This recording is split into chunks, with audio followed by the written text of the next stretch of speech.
Welcome to Kick Back with Chris. Kick Back with Chris, the martial arts podcast.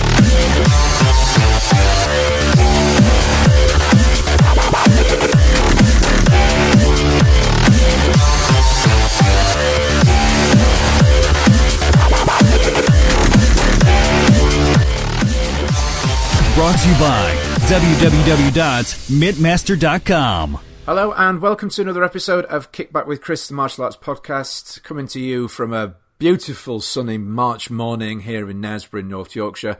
I hope you've all had a great weekend, or if you're listening to this back at another time, a great day, whatever you've been doing, whatever you've been up to.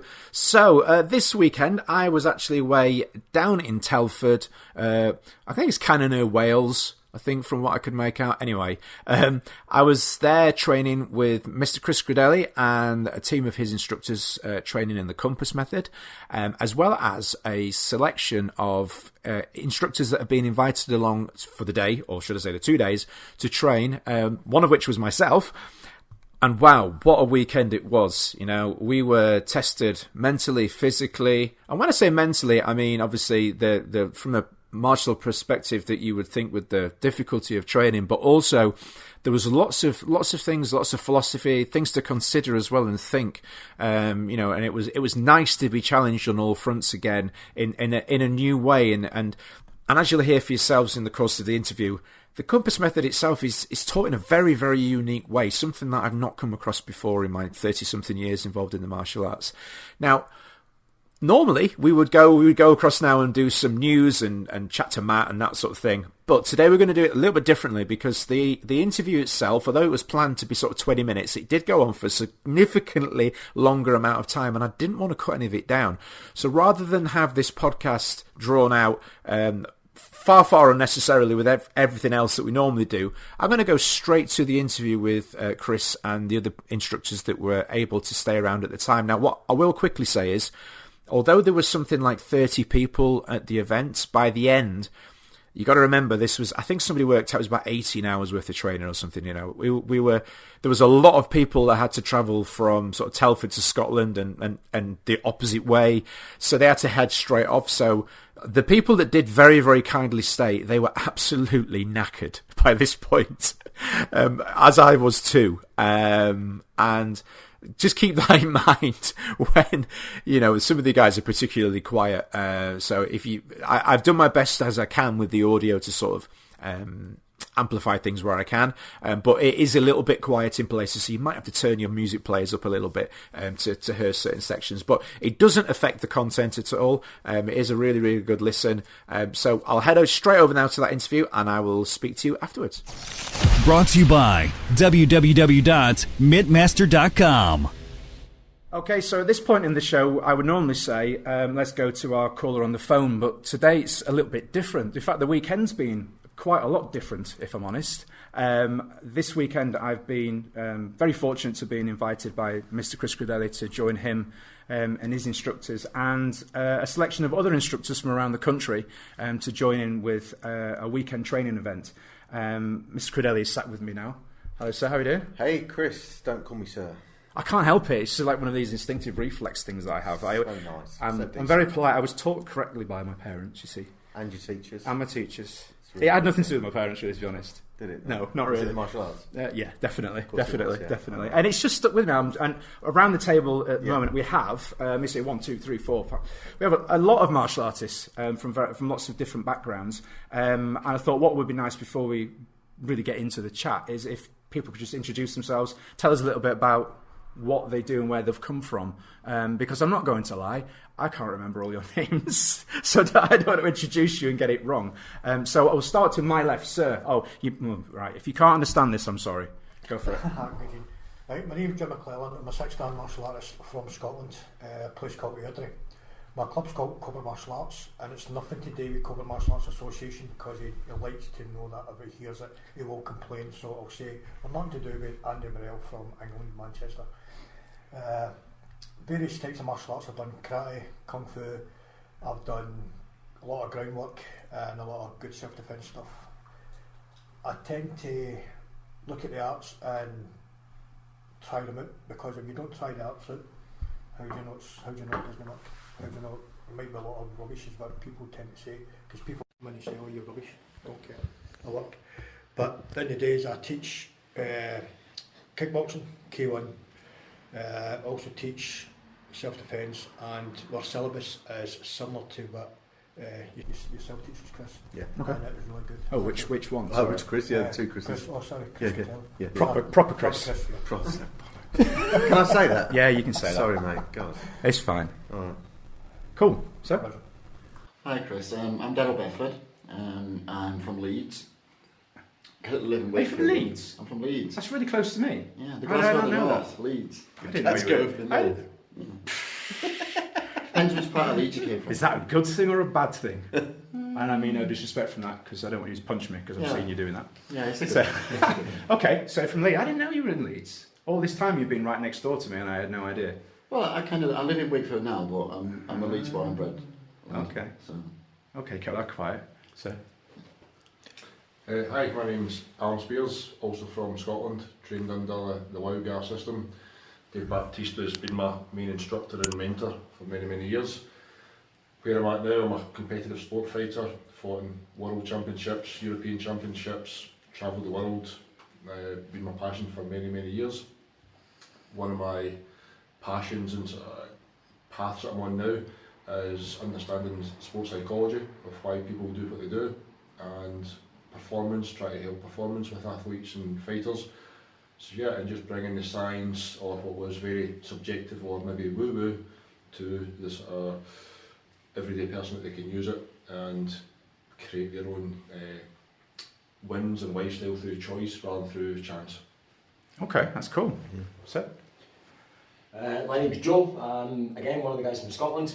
I have a slight different spin on the martial arts. I'm a bit more on the traditional side of things. Okay. We do a bit more of the actual freestyle interpretation of the traditional 12, because within the Kempo systems that we do, now it doesn't matter if it's spelled with an M or with an N, Kempo is Kempo, translation of which is it's your own unique individual interpretation of the system, where it be from a traditional standpoint, we're now trying to get it into a more modern day application. okay, that's cool. And Chris, can I jump in just Push for can. a very short second? These guys are all so modest, right? They've travelled from hundreds of miles away, Yeah. right? And they've come down here. They've travelled around the world, and they haven't even mentioned it. They've just gone, "Oh, I'm Darryl from Leeds." But Darryl, you've trained in Okinawa. You're an expert martial arts. Your job is obviously very important as well. In your experience, you've had experience all over the world training and fighting. Darryl, you're a fifth Dan? Yes. Yeah, so you're a fifth. So they're not even mentioning this stuff. How long you guys been doing it? Did you say? I've been doing it since age of 7. Yeah, and how old are you now? 51. a while then. So yeah, so you know what I mean. Yeah. And Mr. Spears is a world champion, Scottish champion, European, English, world, British, All the everything, champions. just about everything going. And yourself, well, you're a high ranking Dan as well. Aren't you? I've been training since I was 4 years old, on and off. Been training in the States, I've trained in Europe, I've competed on a world level. Yeah. I'm currently ranked a 6th black belt in Kempo systems. Yeah. Last instructor of which was Jorn Brandt of the Danish school over in Kempo under Master Larry Tatum. You didn't even mention it, Chris, did that? No, well, I mean, that to me, that's been a plus point. Not. I wouldn't say it's a plus point, but it's been something that stood out. Everybody's been so humble and It's great, isn't it? willing to share their experiences. And the really nice thing as well is to accept ideas from other people. Yeah. We'll keep going around the table, and then we'll start talking about the weekend. Is that all right? Go on. Sorry, Mum, I don't want to. No, is that okay? Keep going. I just explained. That's my wife. Yeah. Don't miss her out. Well, I wasn't going to, but I didn't want to. Yeah. It's just that we were going around the table, and I didn't want to not acknowledge you were sat there and seem rude, so I'll just wave. Hello. There we go. So. Yeah, I'm Wayne. I'm from Dudley. I'm a 2nd Dan black belt in karate. I'm pretty recent to it, really. I've only been doing it 16, 18 years. Was an instructor. I'm not instructing at the moment with that club. My main training is here with the compass training. hoping to move out on my own, start my own club and bring Compass. Okay, that's cool. Into that. Awesome. Sorry, I was being really unprofessional and having a big drink of Coca-Cola just before doing that. Sorry, guys. And Chris, what a wonderful thing to say as well. I'm quite recent to it. I've only been. I know. doing I it was 18 going to years. say that. Actually, yeah, a recent 18 years. And they mean it as well. Yeah, don't yeah, they? yeah, totally. So, are you all right there? So you look very tired. No. We're all actually really knackered, aren't we? My chest are killing, but I'll be fine. Tomorrow's when it's going to hurt. I'm Jimmy. I'm from Manchester. As a kid, I messed about with Wing Chun and the Billy Davis and Samuel Kwok. Wow. Yeah. They're good guys. Really good guys. Yeah. Did what we all did. Got to 1920. It was 1990s Manchester. Yeah. Experimented in some stuff and had a change. Bumped into a friend of mine who we used to train with called Liam Wandy. Really great guy. Black belt in Brazilian Jiu-Jitsu, black belt in Judo, black belt in Koshin Karate. And we sat down and he spoke and had the realisation of what was missing in my life.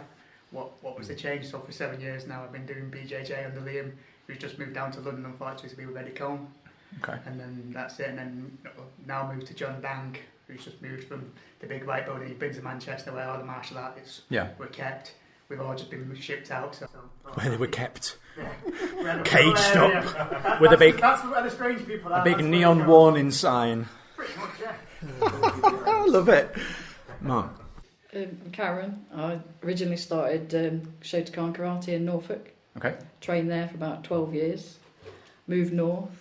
Best place. Had about a year's gap. Sorry. And I've just started training again in traditional Shotokan with Warsaw Dojo. Okay. With Steve Carles. Yep. Who's a great instructor. I have taught in the past, but since I've moved, I'm just a student again, which is fine by me. Really enjoying it, and I've really enjoyed the weekend. Thank you. Mm-hmm. We're always students, aren't we? Mm-hmm. Absolutely. Thank you for sharing that, guys. Right. What I will say is when we start this in a minute, so it's always nice to get that bit in first because it sort of calms everybody down a little bit. But when I'm putting any questions out there, I don't feel you need to take turns. You just sort of throw your answers in as and when. That'll be fine. So I think what would be really, really nice to do is to go right back to the start. Not right back to the start. Not the prenatal start. No, we're not doing any more of that. Little inside joke there. But I know that my listeners will, for sure, they'll kill me on email if I don't ask a little bit about your training, how it started, what prompted it. You know, I won't say go into your martial arts history because that would take us the rest of the week, if not the rest of the month, probably to go through. Are you saying that I'm very experienced or I waffle a lot? Well, it would be impossible to go into the experience without the waffle, really. Oh, nice. There's a lot there, isn't there? That's To a be really fair. good comeback. Well, yeah. But no, you know, I've been around. Yeah, you've. Well, again, like these guys were being modest. I think to say that you've been around is rather an understatement, isn't it? I mean, is there any way you haven't been? Would be an easy way of saying it. Oh, you're very sweet. Thank you. It's true. It's true. So yes, what was back to the start? Yeah. When did you first start in martial arts, and what was it that prompted you? Yeah. So I guess the early days, like I was kind of influenced by it as a kid anyway, because some of my family trained with when I was like 2 or 3 years old when Jeremy Yao first came over to Birmingham, and he was teaching, and so some of my family got involved in that. I don't know, a boxer. One of my uncles was a boxer, like the Irish side of my family, and a couple of my aunties got involved in the kung fu. Okay.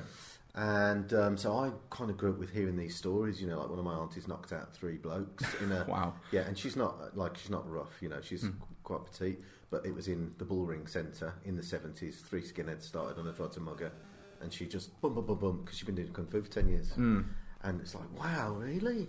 You know, so you get exposed to these stories, so it kind of influences you. And they took me around a little bit as a kid. They were fighting on the competition circuit as well, so I got exposed to a lot of those guys. Jump forward. I guess I'm probably about 11 years old. It was a bit of a sort of, I won't say tearaway really, but I was a bit cheeky. Yes. Do you know what I mean? I think most of us go through that stage at one time or another, don't we? Yeah. And my uncle brought over one of my uncles brought over Bruce Lee film, and I watched it, and I'm going to disappoint everybody right now because I looked at it and I was like, that's crap. Are you having a laugh? That's what? And my uncle's like, this is amazing, this is the most amazing stuff. I have to say though, Chris, right, after getting into Kung Fu seriously, sort of when I was 12, 13, when I really started, then I really respected Bruce Lee, and I still do to this day. Absolute hero of mine. Grew up with his posters on my wall as a boy. I know, like yourself, probably all the guys in here, and the girls, we know the words to all of his films, inside out. Yes. So, but when I first started, what? So you go through those stages, and you go, oh, that's not real. Then you go, oh no, actually, I appreciate what the what's actually the content of that. So. Am I waffling again? No, you're not waffling. It's fine. I'm listening intently. It's interesting. Yeah. All right. So I started in the Kung Fu and then started training quite diligently. I'm a bit obsessive as well. I'm a bit OCD. I'm dyslexic and all this other nonsense going on. You too? Yeah, well, right. It's quite standard in martial arts, actually. Okay, that's it really really cool. is. Yeah. Okay. So, I wasn't doing great at school, and we had a break into my house when I was a kid, and I was in the house, and they tried to burn the house down. Oh, jeez. So it's scary when you're a kid, isn't it? Definitely. Yeah. So, and it was like a coincidence. A couple of my mates, like a week later, said to me, "Do you want to come down to this Kung Fu class?" Oh, Kung Fu club. I'm not going. Took me down. I walked into the class, and I was like, I'm not even going to say it on your podcast what I was thinking, mate. Incredible, just off the scale. And I was like, wow, okay, this is great. So it got me immediately from the first time I walked into that class and saw him doing it. I can still see it now, looking back in my mind 35 years ago, whatever it was. I can still see exactly what caught me. It was this beautiful form. It was strong, it was vibrant, it was flexible, it was intense, it was disciplined, and these guys could handle themselves. And I thought, whoa, that was like something from a film, wasn't it? Is that the wind? That's the wind. It's just a storm. It's fine. No, it's not. It's about my story, Chris. Oh, it is. Nature's like rustling up to. He's like, yeah, come on. Right, where's the punchline? Someone's going to walk through the door to challenge us all in a moment. Yeah. So anyway, look, just cut a long story short. So I really, really got into it in a big way. Started training, and then I ended up a couple of years later. I moved in with family life wasn't great for me as a kid, and I ended up moving in with a Chinese. Not even really being adopted, but from the age of about 14, I suppose, I started hanging around with some Chinese people that I knew at a Chinese community centre in Birmingham, and from there, that was it for me. That was it. I was just like, I was off, just training there like a maniac with those guys day in, day out. Ended up going off to Hong Kong when I was about 18, something like that. Trained out in Hong Kong, ended up living in China for 10 odd years, went to university out there and all that stuff. That's quite a leap at 18, isn't it, to move?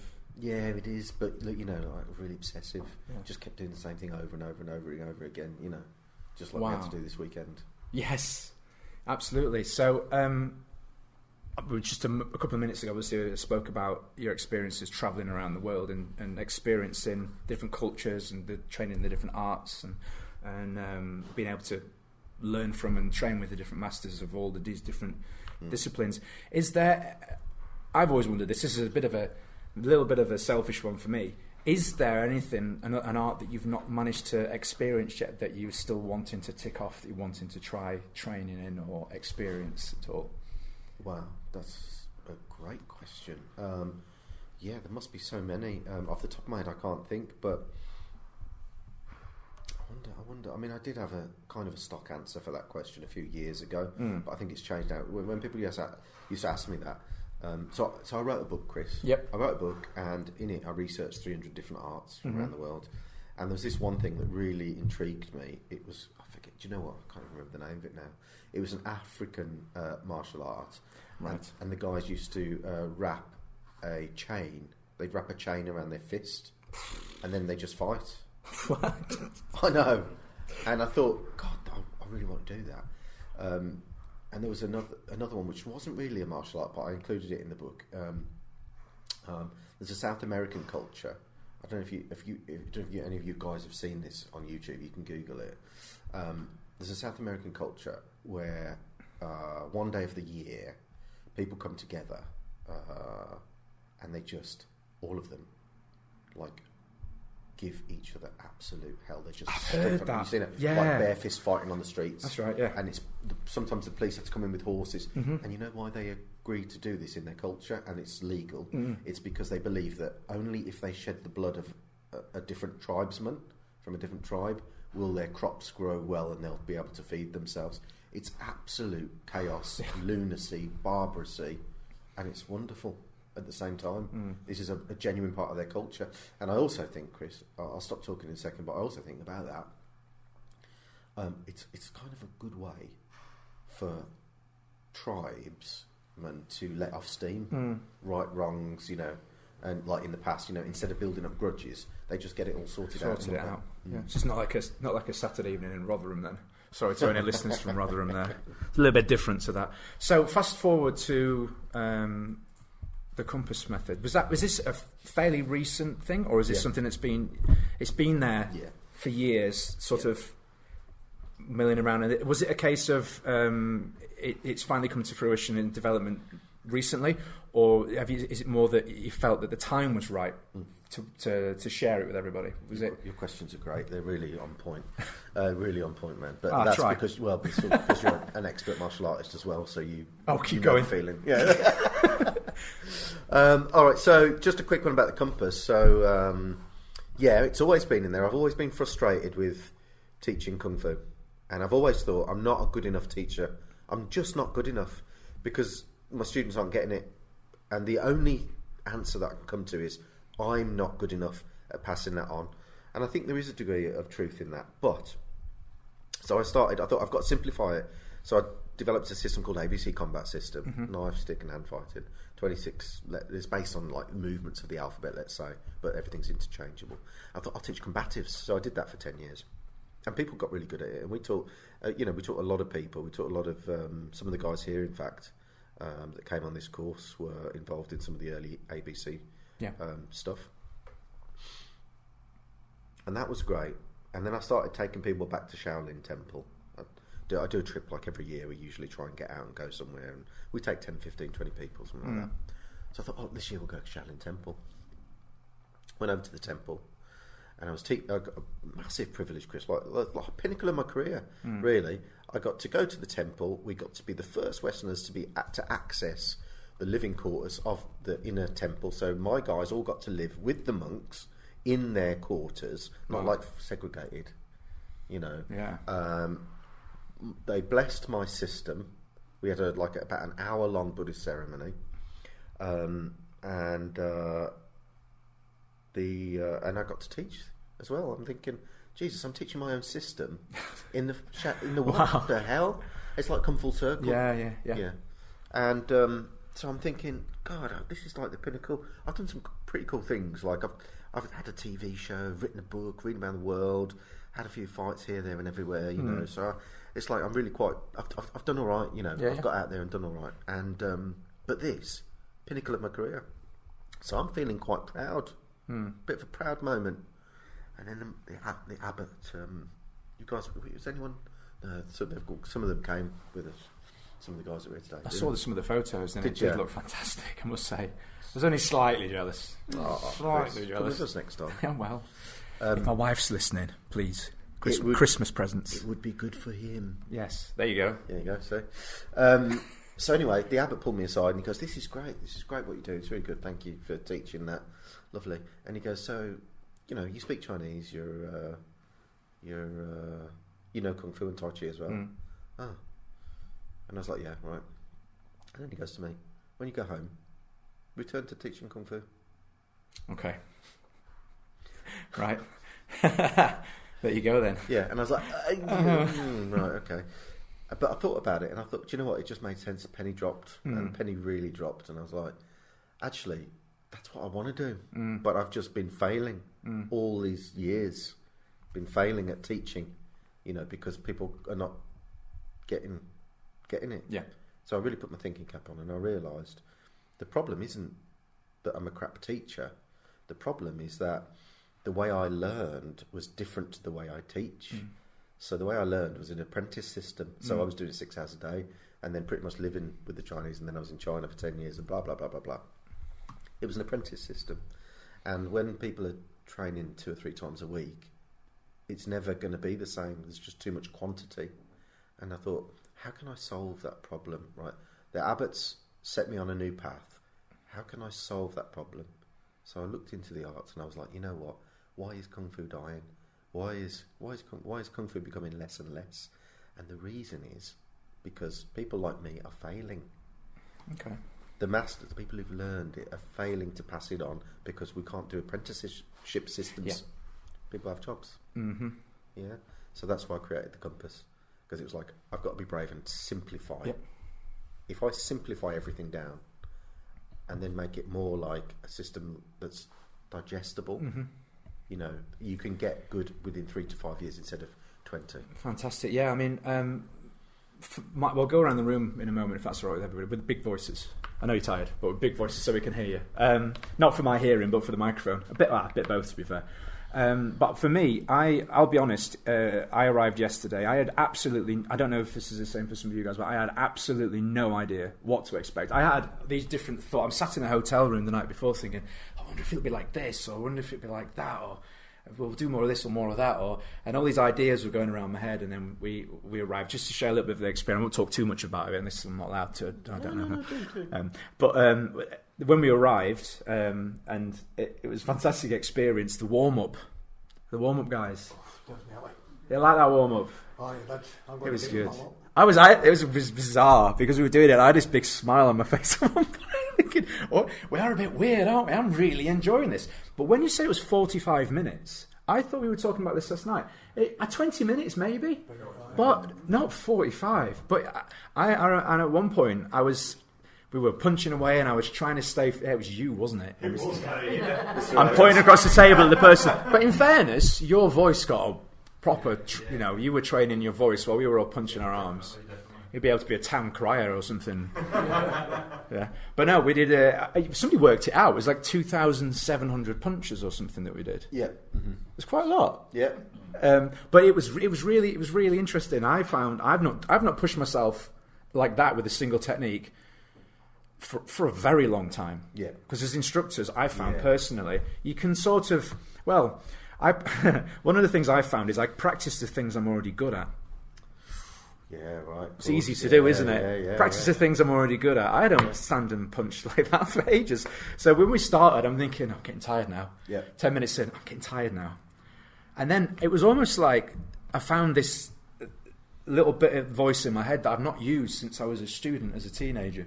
The bit that was not the competitive edge, but like the come on, keep going. Yeah. And at one point, I actually got zoned out completely. I was looking out the window at the clouds, listening for the number and punching. Mm-hmm. I'd gone somewhere else completely.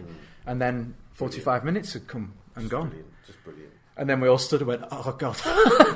So we've got a room, Chris, haven't we, of like 4, 5, 6, 7 Dan people. People who've been doing it for 30 years. People who've been fighting around the world. You know, we've got some military guys in here. We've just got a bunch of there was 30 hard blokes and women in the room, and hardly anyone had met before properly. No. And it's like, what's the great equaliser? Mm-hmm. Yeah, the great equaliser is we all started as students, right? Mm-hmm. And we all went into that zone of moving meditation. Mm-hmm. And so when I said to Mr. Owens, give him a few punches, off he went.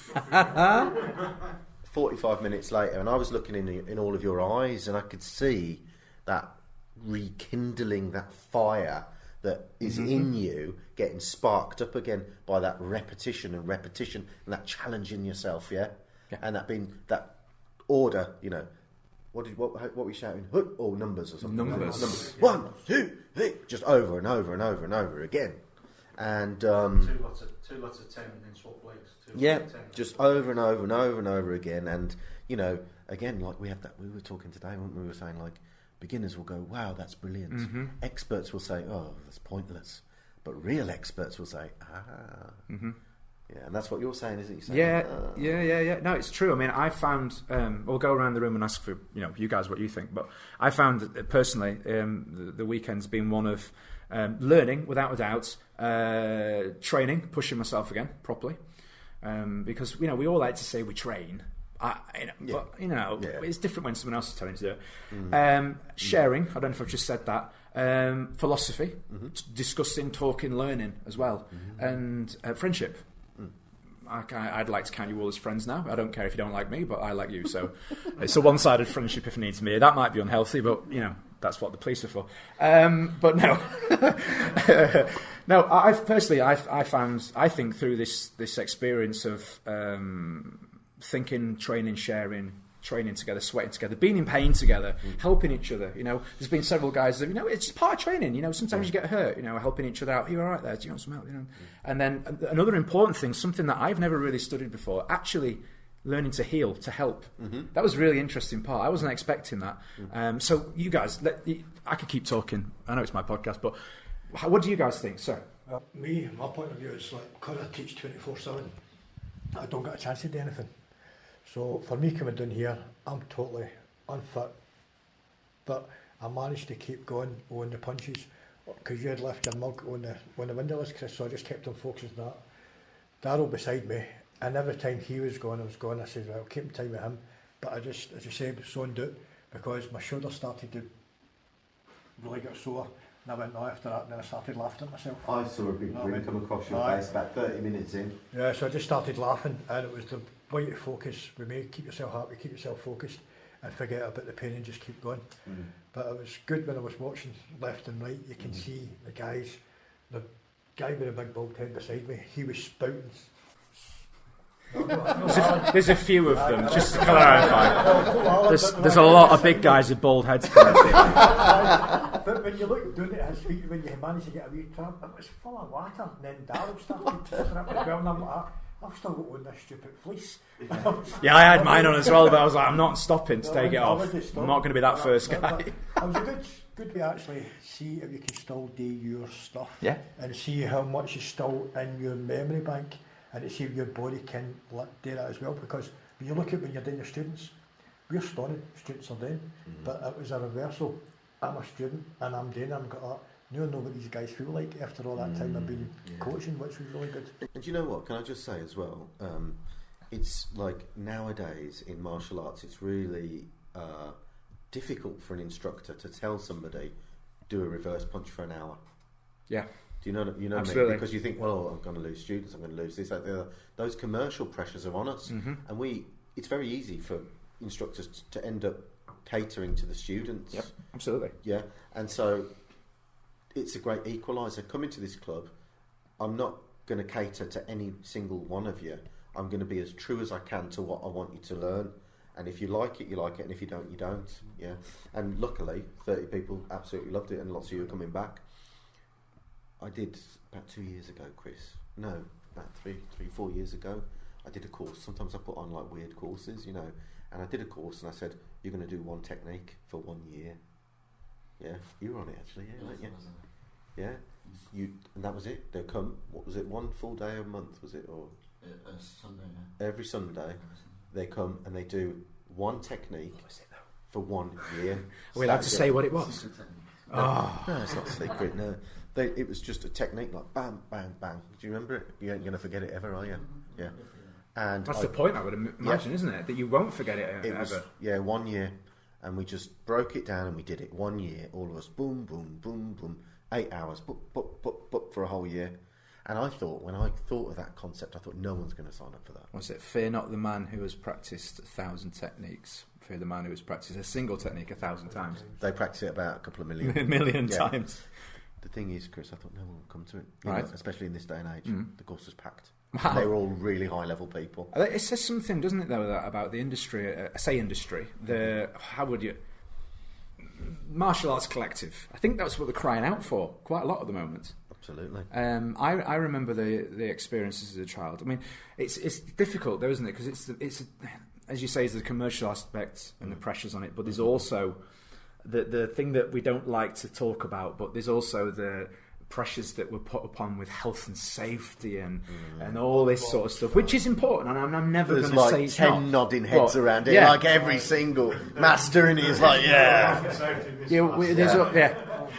But I feel in this group, personally, that set the tone. The opening for me set the tone. I knew right now we're going to get pushed, and I don't know what direction this is going to take, but it also instilled in me an element of trust as well.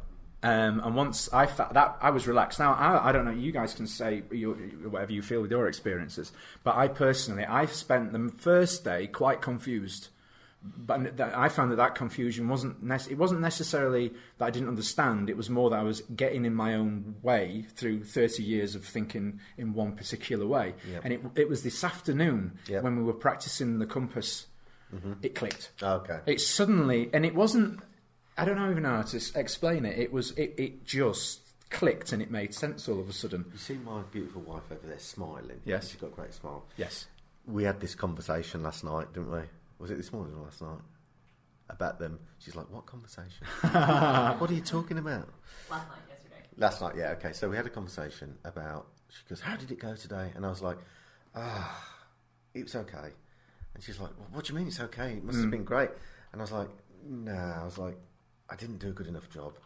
And she's like, well, what do you mean? And I said, well, it just didn't click, it just didn't click for them. It didn't click. And I was like, and then I struggled with that all night, and I woke up really early this morning, and I was like, I know what it is. It's because they haven't repeated the compass enough to make the second compass click. Yeah.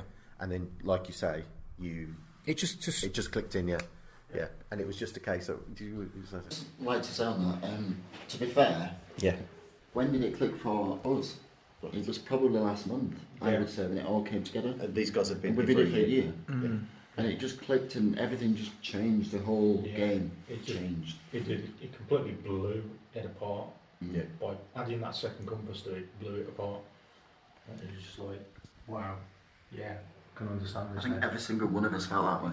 Yeah. Okay. Every single one of us. I feel alright now then. Yeah. One day's not bad. Hey, yeah, it's pretty good. It's pretty good going, man. Yeah. I'd say that. Yeah. But no, it almost. I'm not going to say that. I still had to keep referring back to the. Yeah, sure. Which I was really quite. It's clever. Yeah. I like that. Thanks. The way that it's saying, because I think the way we learn, we're systemised, aren't we? It's the way we've been brought up. You sit in rows. You go to school. And you wait in lines when you're waiting for things. That's how we are. I have this in my school. We have a syllabus. It's all in lines on the wall, and we learn it in a certain order. So I'm used to working that way. And then this was different. It was in a circle. So for the guys who are listening to the podcast, who haven't maybe seen that or done that, what could I just? I'm sorry, I'm kind of interviewing you. No, it's great. It makes my job easier. Yeah. So could you just sort of. What was your experience? Could you explain what was going on with that? Okay, so this is probably where I butcher it and get it completely wrong. So please feel free to interject if I do talk absolute crap at this point. But for me, there were. If you think of a compass, so you've got north, south, east, and west, and then you've got the sections in between. And we were drilling a. If you take a forward stance from however you train, facing north, and then we had a selection of techniques that worked on those different degree points all the way around. So we worked on some attacking drills and then some defensive drills that you could put them on top of each other. If you think you've got two compasses and you laid them around on top of each other, and you could practice north for the defence and north for the attack, but then you could turn it so that north for the attack was pointing to northeast for the defence. But they all worked together. And to start with, it didn't work in my head because I wasn't used to thinking like that. This happens, you do this. This happens, you do this. But this system allows you to think of how many points are there. I don't know 16. how many. Right, so you've got 16 combinations of 16 that can all work. It's just, and that was the point at which I kind of went, I get this now. Yeah. It's not limited. It just you can just keep constantly changing it. And I think I can be happy with myself for developing that, and I think that I did a good job for the abbot, what he asked me to do, because people can take it home and they can practice it, and they don't have to give up the day job like I did. It was I found with it is it's once I understood it, it's very, very simple, but you have got the ability to keep training it and working it in. Not an infinite number of ways, but you can just keep changing it and well, I'll try this, I'll try that, and what happens if I do this, and what happens if I do that, and if I turn it completely this way, what would happen? It's really cool. Thank you, man. And just to pick up on that point that you said, the turning. the ultimate idea is, you'll know this anyway because you're such an expert yourself, but the ultimate idea is to teach students that there's no right or wrong way. It's just anything goes with anything. There's just flow between everything because everything's fluid, isn't it? You never know. You can't have a set pattern in your head because it doesn't translate properly to self-defense. And I think the proof in its, well, I don't know whether the term effectiveness is correct, but in its application was, we had people in there from traditional Japanese backgrounds, from Korean backgrounds, from Brazilian Jiu-Jitsu, Wing Chun, Laogar, all stood doing the same thing. And we were all doing the same thing. And there was a moment, wasn't it? There was, and what was really interesting about it was there was which was really cool when you picked up about this on the first day. And I was guilty of this. And I was guilty of this. I liked, well, up until then, I liked to learn by asking lots of questions. And I was, I don't know if it was with anybody in here, I can't remember. But I was asking a lot. Why is this and why this? Why is this and why this? Why? Because I'm just like that. I'm just a nosy git, basically. But it's when you said, no more talking. Yeah, no more talking, just do it. And we did. 10 yeah, and everybody did. And you've got 10 more. seconds to explain it. Don't talk any more than that. That's already too much. And then get on and do it. Follow the man. If you don't do it, just use your eyes and look. Absorb what he's doing and just do it. And you know what? You're good enough. You're all good enough. You don't need to talk too much and hide behind words. It's not about thinking. It's about feeling and doing. Just do it. And even if you get it wrong, it's not wrong. It's still right. It's fine. Just carry on. So you guys, what did you think? What did you find? What did you learn? What did you find from yourself in this experience, other than very sore arms? Well, the different aspects coming from my side is quite good, because I can take some of that aim and apply it to my students and show them what job you do and what really happens down here, because I think it's phenomenal. And I will be coming back down. Thank you, mate, yeah. And for me, seeing that there, it opened my eyes, because it's not just a case of, we're all brilliant at different things, but we're all doing the same thing, and everybody was equal. Well, that's when it was you're better than me, you're better than me, but everybody got the same. All right, I was asking some of the guys, right, what my doing wrong, they would correct it. You know what I mean? Same with what my Darrow and all that, it was flowing. I like to watch, see, and then do. If you give me a bit of paper, I'll just throw it away, because it's no use reading it, because it doesn't make more sense to me. Just put that in context. Just put that in context. You're a man that's had an awful lot of fights.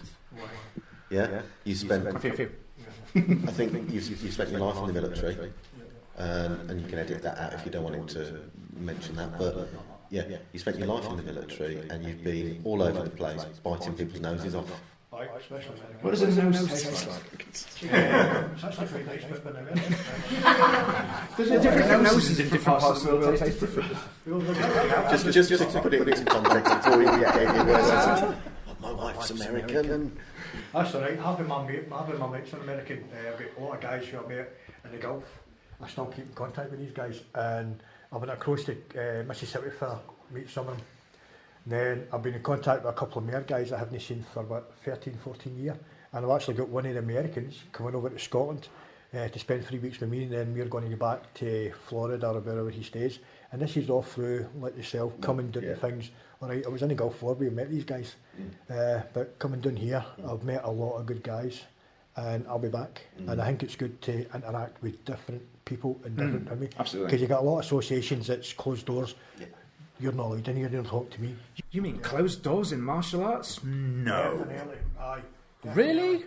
well, I think you know what, guys. We've got nothing to hide. No. And so why close your doors? Well, my doors Doesn't open make no sense, does it? 24/7. I like, as I was talking to Alan, I like people to come in and show my students something I've not showed them, because I'll only know what I know. He'll know what he knows. He'll come in and give my students something else they can adapt to. Say yourself, you come down, and if you don't embrace that with martial arts, then you're not a martial artist. You're basically.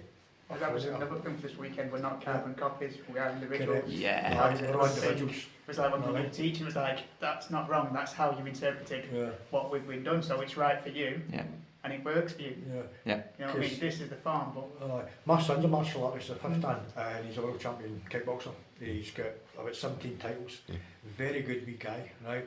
Built a lot of bricks at house, but he's sort of slower. I couldn't tell. Sometimes, like train spotting. But that's me. My son, he'll look at me and he'll go, I can't do what you can do, but I can't do what he can do. he teaches your new guys that goes into the ring, he'll teach all of them, and I'll stick to the martial arts side of it, because if I get in there, he'll just waste me. But on the flare, there's no chance he'll never get there near me. But at the end of the day, we've got to embrace what other people have got to bring to the table just as well, because if he's better than me at teaching the fighting, because he's been there, he's done it, he's got the belts, he's had the sore faces, his mammy's shouted at me because he's come back with black eyes and everything else, and that's why I embrace it. Everybody's got to open themselves up to what's out there. It's not just what's in your dojo. There's more systems out there and more better people than what you are. Very cool, very cool. Very cool. Anybody else would like to share anything? Go on. You just never stop learning. Yeah, very true. I think as long as you keep an open mind. I've tried a couple of different things, but I really enjoyed it this weekend. But a lot of it crossed over, and I saw when people were doing their little teachy bits at the end, it all linked in. Everybody's doing the same thing, just in different ways.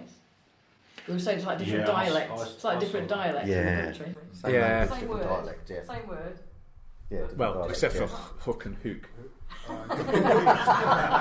I once taught at a school in Newcastle, and I was in Liverpool. It was one of the same. I'm joking. Don't start moaning.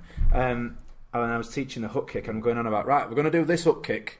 And they're all looking at me like, what's he on about?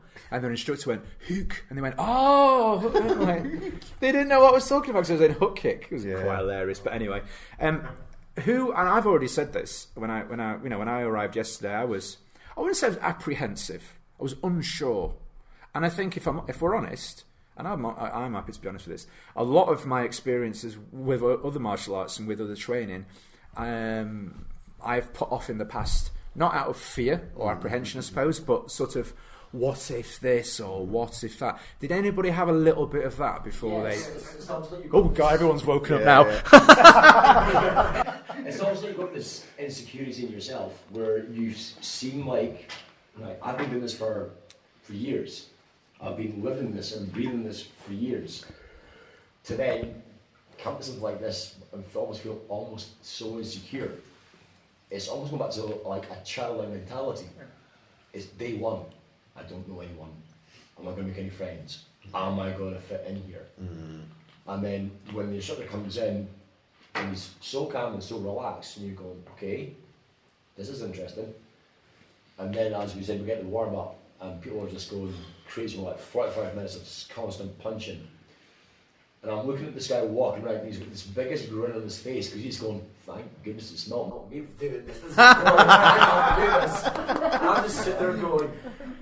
I jokingly said, just to explain, at the end, all the guest instructors took it in turns at sharing some of their information, which was a fantastic experience. But I turned to the guy next to me. It was us, wasn't it? I jokingly said, when I get up, I'm going to ask for a volunteer. I'm going to say, take a right stance for me. Okay, we're going to work reverse punch. Ready? 1, 2. And I was just going to walk off and leave him stood there. 3, 4. And everybody's just going, yeah! But I decided to not do that because that would be not a very nice thing to do. Listen, guys, I'm super aware. Some people in the room here now, I mean, I've got 3-hour drive, which is nothing compared to some people who've got to almost like the other side of the country. And I appreciate your time, and we need to get off. Just to close, would anybody like to say anything about their experiences from this weekend? Anything in particular that they feel they've gained or would look forward to doing again? It's my mind up to martial arts again because I was stagnant in my system where I was teaching my system 24/7, my system I learnt. But I've now had a refresh in my mind and saying, wait a minute, there's more to this stuff than what meets the eye. And myself, Chris, you've opened my eyes to the world again on martial arts. You know what I mean? Sorry, what did you just say? I've always something about your eyes. No idea what your eyes. Oh, okay. Sexy eyes. Oh, thank you, mate. Yeah. My eyes again in the martial art world. That's because it's been stagnant for a long time for me because I've passed on my knowledge. My knowledge has been passed on to another black belt, so I've got through it. But now I've took a step back and saying, right, what made a student again? Well, that's a real honour coming from someone as experienced, not just in like the technicalities of martial arts, but somebody who's been there and done it. You know, so thank you very much for being open to, to learning with us. Well, it was actually thanks to you for inviting us down. I was quite surprised when I got the invitation. I was like, it's actually one out where I printed off a certificate. And I went, look what I've got you lot. And they're like, who's he? We're definitely editing that out. I got that from work. What are you going to write it to? I'm like, I'm going, I don't care. It's one of my law students who's actually trained me, Chris, years ago. She came as a DVD years ago. And I went up into my loft, right, and I went through all my crap to see if I could find that. And it's actually in my bag, and it's actually signed to Cobra, even though he spelt it wrong. But How can you spell Cobra wrong? I actually still got this, and it's mint condition, because it's never been out. It's been tucked in an envelope with all my Bruce Lee, all my Bruce Lee books and all my books I've got. I've had books since I've been 12, and they're in envelopes. It's not just me that does that. Nobody gets to go. So that when I first showed my way my first Bruce Lee book, I actually opened it like that, and I says, "Can you see it?" And I shut it and put it back in the envelope. But I must admit, I've carried that. I brought a DVD all the way down with me. And I showed the guys, and I went, like, anyone who watch Crudelli tonight? I can't even get your name right. And they were like, no, we'll see him tomorrow. Well, thank you guys. I appreciate your time. I know that a lot of you are absolutely knackered. You're just sort of propping yourselves up on the end of the table. But no, it's been nice to, even just just having people to listen. It also helps the dynamic of the interview as well. Thank you to Mr. Chris Crudelli for the invitation and for very kindly. Master Chris Crudelli. How dare you? Sorry, I'm just teasing. You know that. But I'm not really. I would, Cartone, I would do it, but I can't. I can't. You're aching too much. Yeah. We'll do some tea later. I'll do that. Yeah, do that whole tea. So. Yeah, sounds good. But no, joking aside, thank you for the invitation. You're very welcome. And as some people have already said, thank you for reigniting. I would already said this to you at the martial arts show. Was it last year or the year before? Yeah. When I came and I joined in, bit to work together. Pushing hands. Yeah, listening. And I listened, and that clicked in my head, and I thought, this is great. I love this. Because it's something that I'd never done before, and it was like that little button was pressed in my head. I want to be the student again. It's really cool. So thank you for that experience, because that's kind of why I'm here today. Other than because you asked me as well, but that is the reason why I'm here, and why I've now actually started training in a lot of other systems as well, because it's why not? That's what was missing. And long may it continue this newfound positivity in the industry. Yeah, because there's a lot of negativity, a lot of closed-mindedness and nastiness and spitefulness, and this is a real positive sort of spark, a new beginning for change in 2019 and beyond. Good. You be back? Yeah, if you'll have me back. Yeah. Maybe. I am a bit like that about myself sometimes, to be fair, but But no, thank you very much. We would welcome you back, Chris, absolutely. And thanks for doing the podcast as well. Thanks for coming this way and setting all this up, and no problem. Thanks for being interested, and thank you all you guys. It's just amazing to have you working here. Yeah. Can I just interject and just say, we'd like to say thank you from a Compass perspective, because you're on about things like apprehension, and for us, it's like we could quite easily be on display, like circus monkeys, these are the students of Chris Crudelli and stuff like that. But thank you for the training you've given us that didn't make us feel that way. You've done a lot of training that's not just the physical aspect, it's the ego, the pride, the lose all that kind of thing. And we didn't feel that way at all. We've just been really lucky to meet everybody and train everybody and just share that wonderful experience. Kind of egoless sense, wasn't it? Yeah. There was no egos going on, was there? A lot of people said that to me on the night. They said, because we went out for a drink, didn't we, last night? People said, it's amazing. We've got such high caliber people in this group. There's usually always that one. There is one. There's usually always that one, but there wasn't. There was no one. Well, it's Dave in the corner. He's going to bang on about his 17-degree black belt and 500 world. But there was none of that at all. Yeah. It was really, really nice in that respect. So, to be honest, I do weed them out as best I can. Like I weed them out in the email. I'm not sure about that one. It's martial artists. Yeah, we're a funny bunch. Yeah. Some of us more funny than others. Listen, thank you very much for your time, and thank you guys for your time. If anybody would like to find out more about your work and about the Compass method, what's the best way for them to do that? They can't. They can't. No, okay. I'm not going to share anything. Okay. Our doors are closed. I don't know. Google it. Look. We haven't got a website up, to be honest. Okay. But I have chriscrudelli.com. I think. What's my website? No, it's not. My wife's telling me off. It's crudelli.com, which is my surname, and that is spelt CRUDELLI.com. You can get on there and get in touch with us, and we can flick you some information over if you're interested in coming along and training with us. Fantastic, because you've got other things that go on as well, other events and things as well from time to time, which people might be interested in. Yeah, so this year, like every year, we try. This might be my last one this year, to be fair. But there you go, guys. Get on it quick. We got an American. Yeah, thanks, Chris. Thanks for picking up on that. That's all right. Just laying it down, aren't we? This year we got a trip onto America. We're going to New Mexico, to Albuquerque. Wow! And we're doing a shooting course. Yeah, so because I think guns are really very important. interesting. We don't usually get to, as martial artists. In the industry, there's a lot of people say, "Oh, don't own a gun." There's a lot of PC stuff over here in the UK as well about guns, and I just think, well, as a martial artist, shouldn't you learn? If you learn how to use a sword, why shouldn't you learn how to use a gun? It's practical. You just imagine if you came, like, a worst case scenario. I'm not saying this is going to happen, and God forbid should it ever happen. But if you did pick up a gun and you had to use it to defend yourself, you know, and you didn't know how to clear a jam, or you didn't know how to, I wouldn't have a clue. Right. Okay. Other than what I've seen in films, I'd have a guess. Okay. So what we've got is put my hand in the process. Exactly. So what we've got is a course where we take people to America. I teach them the gun disarming stuff, which we didn't have time to do today. I teach them the disarming stuff, and we've got directors of shooting on a range. And we're teaching you to strip a gun, and you're going to shoot a gun. And you're not just going to shoot, like in the military, you'll probably get to, you want to use SA-80s, Brownings, anything else? Brownings and out the windows. Yeah. You've got the SA-80, yeah. Which is A2. Glocks?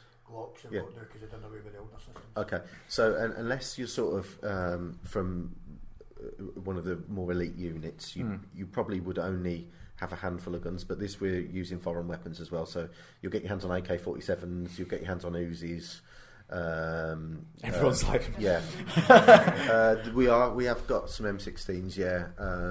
So Glocks, you know. So you'll get a range of learning to deal with foreign weapons, the kind of weapons that you might come across if you were somewhere that you shouldn't be, and you're wrong place, wrong time, that sort of thing. So it's that's what we're doing this year. So Something a bit different to the Shaolin Temple. Yeah, just a little bit, but it's the ever-changing face of the world that we live in, isn't it? I think to be prepared, knowledge is to be, prepared, isn't it? So, that sounds like a fantastic experience. I've already asked for the Shaolin Temple thing, so if I ask for that as well, I think I might get in trouble. I won't rock the boat too much. My wife does listen sometimes. Does she? Yeah, sometimes. So send him on the gun course, because we're probably not going back to the temple. This might be the last one I'm doing. This is Chris's wife. This is the voice of Chris Crudelli. This is a special request. Yeah. Let him come to America and shoot guns. He'll be a much more. In fairness, he'll be a better husband when he comes back. My stepdaughter's working in America. She's been twice now. There you go. There's a good reason. There's a good excuse. I could just, yeah. I'll just go and protect her and come. Yeah. It's going to be amazing. It's going to be amazing. Listen, guys, thank you all for your time. I know some of you got us just jute off, and if you need to go straight away, that's fine, don't worry. And thank you for your time, sir. It's been a pleasure to talk and to train and to experience and to share this friendship and pain and all the other things, cool stuff that went along. And I'll catch up with you all very soon, hopefully. Thank you, Chris. Thank you. Thank you, guys. You're listening to Kick Back with Chris, the martial arts podcast, brought to you by www.onlinekicking.co.uk. So a huge thanks to Chris and, of course, to the other instructors that stayed around at the end for that chat. As I said before the interview, these guys and ladies had already done 2 days of training, very intense training, and they had places to go, and they very, very kindly offered to stay behind and share with us those experiences that they had over the course of the weekend. So, what we've got coming up? Well, over the next couple of weeks, I've actually been steadily building up a selection of not just instructors, but people from across the industry. And I'm hoping to be able to share some of the details. Now, I've already teased a couple of things. I'm currently working on locking down some dates with Mr. Matt Page, who is better known as Master Ken in the Enter the Dojo series. I've also been chatting with Mr. Bob Sykes as well about sitting down for a chat with him, which I'm sure will be a absolutely fascinating, very interesting chat. So yeah, keep an eye on the Facebook group. As always, if you go to Kickback with Chris, the Martial Arts Podcast Facebook group, I say group, there's a like page and a group.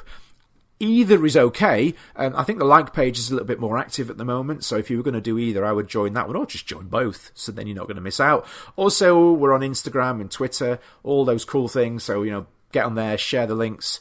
As always, if you like what we do, if you could head over to iTunes and Stitcher and all those places and leave us a rating and a review, it really, really does help, and of course I appreciate it too. Thanks again for your support as always. If you have any questions, please do get in touch. You can get me at kickbackpodcast.com, all the Facebook groups, Instagram, all that stuff. Have yourselves a great week, great day, whatever it is you're doing, and I'll speak to you all very soon.